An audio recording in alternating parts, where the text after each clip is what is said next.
What is inside a Taginn Master Key round?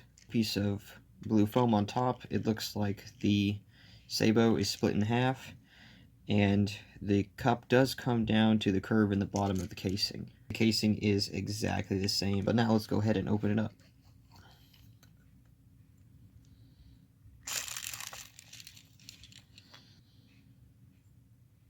But there is knobs and holes for the halves to lock together. So it's pretty full. There we go.